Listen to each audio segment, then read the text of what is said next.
Do you really? Yeah.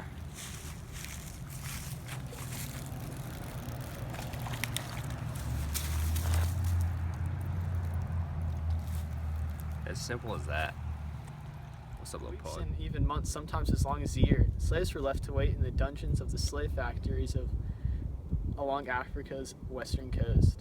They had already made the long journey from Africa's interior. Out of around 20 million who were taken from their homes and sold into slavery, many did not complete the journey to the African coast, some of those dying along the way.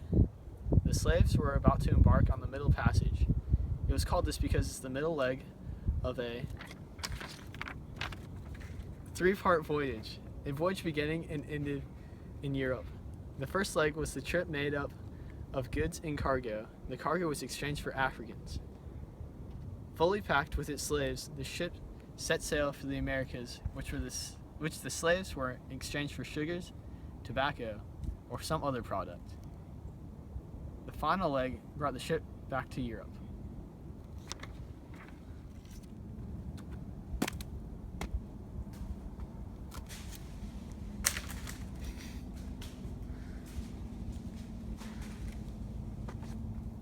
Oh, hey there.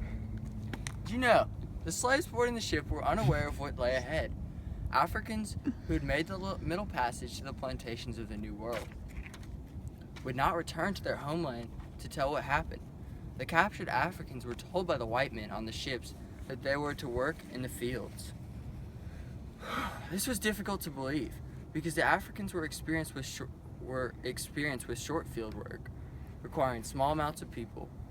Many thought that the Europeans were cannibals. Olada Equiano, an African captured as a boy who later wrote an autobiography about his experience.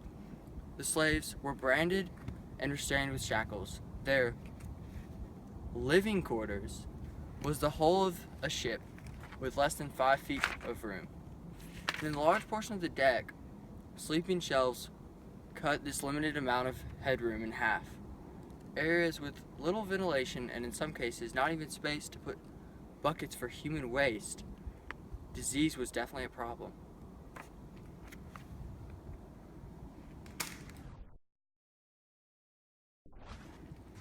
Equiano once said, "The closeness of the place and the heat of the climate added to the number in the ship, which was so crowded that each of the scarce rooms to turn on themselves, almost suffocating them. This produced copious perspiration, so that the air soon became unfit for respiration from a variety of loathsome smells, and brought on the sickness of many slaves, of which many died."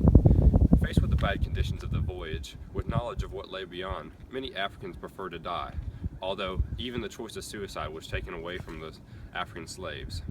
The captain believed that the human cargo was so valuable that they had to be kept alive and, if possible, uninjured. A slave who tried to starve himself or herself was tortured. If that didn't work, the slaves were force-fed with the help of a contraption which held the mouth open. Pretty harsh. Even though the captain needed to keep as many alive as possible, Middle Passage mortality rates were high. It's difficult to determine how many Africans died en route to the New World. It is now believed that between 10 and 20% of those transported lost their lives.